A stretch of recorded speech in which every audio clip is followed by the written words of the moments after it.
Hello, welcome to Maximize Your Time and Elevate Your Life, the weekly podcast that gives busy professionals practical tips to work smarter, not harder.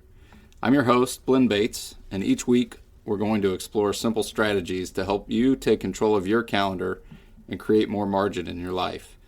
Because although time is finite, how you use it matters. Welcome back. Your days feel scattered, jumping from email to meetings to calls to deep work. It's not an effort problem, it's fragmentation. Today we're going to talk about batching. So this is one of the simplest ways to improve your focus and your efficiency. The more we're switching tasks, the more time we lose. So most professionals in this day and age work in a constant state of interruption. We go from email to phone ringing to looking at a document to a meeting, to a text, back to our email. Every time we switch contexts, we lose focus and we have to refocus, and that causes us to lose time and energy. The research says that it can take anywhere from 15 to 20 minutes or even more to fully refocus after a disruption. So if we have email disruption constantly, or we have somebody walking into the office to talk to us constantly, this is going to fragment our day. And it's going to cause us to be really worn out at the end of the week. So we need to have some more structure to that. This is one of the biggest time drains in our day that is somewhat silent, but really can creep up on you. So what is batching? Batching is grouping similar tasks together and completing those in dedicated blocks of time. So instead of having our email open or staring at our phone, having scattered meetings throughout the week, random calls, things like that, we want to have set times where we're processing our email. Blocks of time maybe where we're scheduling meetings. Blocks of time where we're doing things like recording podcasts or administrative time, or here's when we return phone calls during the course of the day, those types of things. So when we do this, when we're batching our tasks, our brain is going to stay in the same mode, if you will. So if we're in meeting mode, our brain doesn't have to switch over to email response mode. We're going to get better. We're going to get faster because we have more repetition of the same thing, potentially. It's going to improve our quality because there's going to be less mistakes and less rework from switching contexts. And it's going to create more uninterrupted time for the meaningful work that we need to do.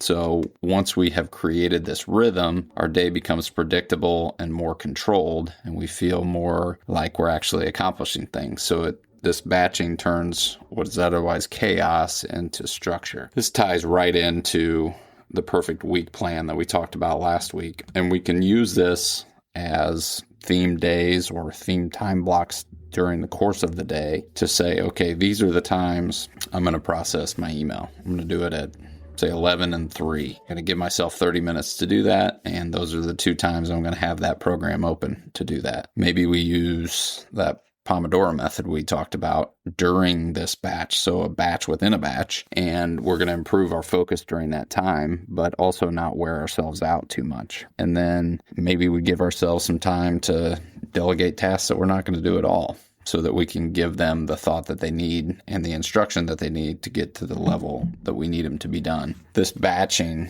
is going to glue your systems together. So what are some practical examples? We talked about email, maybe twice a day. Meetings, this is a good one. You could say, all right, I'm going to have all my meetings on Tuesdays and Thursdays, or Tuesday mornings and Wednesday afternoons, something like that. Protect other times for different things. Maybe we're going to have a dedicated time block to record a podcast, or we're going to record multiple at once. That way we're not switching back and forth and doing that all the time. If we're doing social media posting, maybe we're blocking some time to do multiple posts at once and schedule those. Maybe we have a time for administrative tasks. Maybe it's a block at the end of every day to do the things that come up on a daily basis and not scattered throughout the day and interrupted, like fire drills all the time. And then this can pour over into our personal lives also. Maybe we can block some time over the weekend to do our meal preparation. Maybe we block some time on Saturday afternoon to do our errands. Maybe Saturday mornings reserved for household tasks. Keep in mind, though, a lot of these things don't have to be done by us. So maybe we need to delegate these, have someone else do them for us. One of the biggest pitfalls here is people try this and then they don't protect the blocks of time that they've created. So they have all these constant interruptions still. They still are getting these notifications from their email or from their texts or their Teams messages, whatever that may be, because they haven't put any boundaries around it. You need to do things like shut your door, turn your notifications off, close your email program. You need to treat these batched blocks just like any other appointment on your calendar. You need to protect them just as if it was a meeting with an important client. If it's not protected, it's not going to work because nobody's going to respect them if you don't respect them. So this week, I want you to choose one area to batch.